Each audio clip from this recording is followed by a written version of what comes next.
Welcome back. The Economic Advisory Council to Prime Minister has released the Social Progress Index for Indian states and districts. Most of the union territories, including Puducherry, Lakshadweep, Chandigarh and Andaman and Nicobar Islands, have ranked higher on the list. Meanwhile, larger states like UP, Rajasthan, Maharashtra have ranked lower. Puducherry topped the chart while Jharkhand got the lowest score on the Social Progress Index. India's score of over 60 is lower than the world average of more than 65. With this, India is ranked 110th out of 169 countries. However, it has improved in some categories like nutrition, basic medical care, water and sanitation, access to advanced education as well. Joining me now to take this forward are the authors of this report, people who have worked to put this together. Michael Green, CEO at Social Progress Imperative, and Amit Kapoor, Honorary Chairman, Institute for Competitiveness and lecturer at Stanford University. Thank you very much, gentlemen, for joining us. Mr. Kapoor, if I can begin with you, what was the methodology that was used to rank states on their Social Progress Index?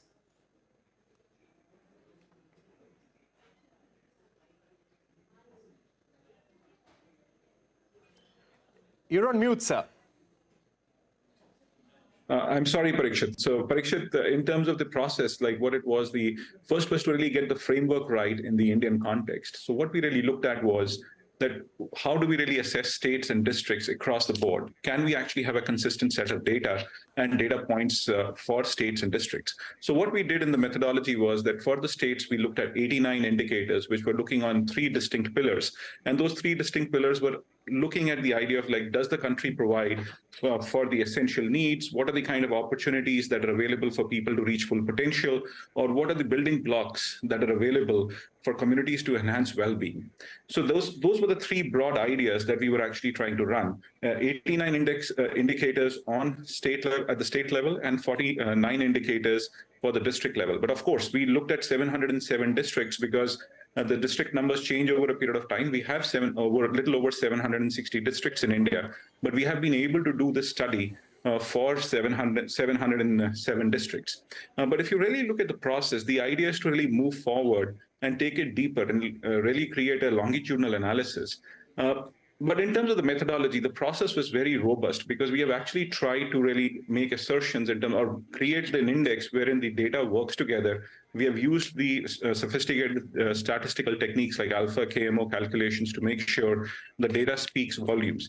And in terms of the data integrity, this was one of the most important steps that we had actually taken, wherein we actually looked at all the governmental data. We did not go for surveys because, like there can be severe criticism for surveys. We looked at hard data and we looked at outcomes. Rather than anything else, it's about the outcomes. Because when you talk about investment is an important thing to do because that is what is going to really drive outcomes. But in this case, all indicators were outcome driven.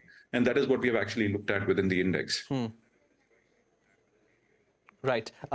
Michael Green, if I could ask you about some of the components that you were looking at, for example, personal freedom, choice, shelter, water, sanitation. We've seen the union territories, especially Puducherry, ranking the highest. What were some of these union territories in India doing better? What were some of the policies on the ground which have performed well, which enabled you to come to this ranking? Thanks, Parikshit. I mean, really what we're looking at with the Social Progress Index is trying to get a comprehensive measure of a region, of a state or a district's social progress. And in doing so, we're trying to really sort of mirror what's being looked for in things like the Sustainable Development Goals. So as you say, it ranges everything from basic things like food and nutrition and water, all the way through to personal freedom and choice. That's the range of things that we're looking at. As you say, what we find at the state level is that some of the smaller states and union territories perform best. That's something we find quite broadly. I mean, the Social Progress Index has been around for 10 years. We've been comparing all the countries of the world for the last 10 years. We've measured regions of the European Union, states of the United States, cities in the US. So we're a very widely applied tool. And in general, we do find that smaller states tend to do better. I think that's just because they're more manageable. It's easier more administratively compared to bigger states to manage. So there's an advantage in being small across the piece in social progress. Bigger places are just more complex. So I think it's also very important that we don't look about saying, how does Puducherry compare to a big state like Maharashtra? You're not necessarily going to get direct lessons from a small union territory to apply to a big state. So I think when we look at these results, it's very important to sort of compare like with like. Who's the best performing big state? What can they tell for the other big states? Also, where they might have demographic similarities. So you need to drill into this data to really see where the lessons are. And I think it would be unfair just to say Puducherry is doing well, therefore the others are doing badly. I think that would be a false conclusion. Right. Mr. Kapoor, coming to you, of course, some of these union territories, they're easier to manage. You can implement policies more effectively. But what can states like Uttar Pradesh, Odisha, Madhya Pradesh, Assam, Bihar, Jharkhand, which are ranking much lower on your index, what can they learn from some of these union territories when it comes to higher indicators of social progress? What can they do better when it comes to implementing their policies? So, again, Parikshit, this is a very, very important question for us to really understand, because when you really talk about like a state of Uttar Pradesh, a state of Uttar Pradesh could be the size of multiple countries in Europe. So the idea is to really go deeper into understanding what Uttar Pradesh is all about. Like, it has 70-odd districts and how the districts perform. And we have to understand as to what is the lacking aspect in those districts. Because to really just say that Uttar Pradesh is absolutely all about low social progress would be wrong, because there are districts within Uttar Pradesh which do exceedingly well, which are again in the top one tier of the what I call aggregation that we have actually looked at. So we have districts which are performing well out there, but there are districts which are actually left behind. But having said that, what we can do is, with this scorecards that we have actually created, we can look at what is the lacuna within each of the districts and really focus on those. So the policies that the government makes or the district administration makes can actually focus on some of the drawbacks or the things which are not available in a certain set of locations. Because if you can't compare, as we were saying, that you can't compare large states to a smaller state. Similarly, you cannot compare a place like Noida or Lucknow to a place like Raebareli. The things that we need to do for Raebareli are hugely different for a place like Lucknow. And similarly, like what is going to be happening in Puducherry is something very different from Chandigarh itself. Because when you are a smaller entity or a smaller geographical area, it becomes a lot easier for us to give services to people, to really look at the social progress aspect there. But for a larger state, the challenge is much larger. But if you really look at places like Maharashtra, Orissa, or the states which are, say, in the lower tier, they have performed well if you really start looking at the smaller areas of geography. But the challenge is going to be, how do we really move into the smaller districts?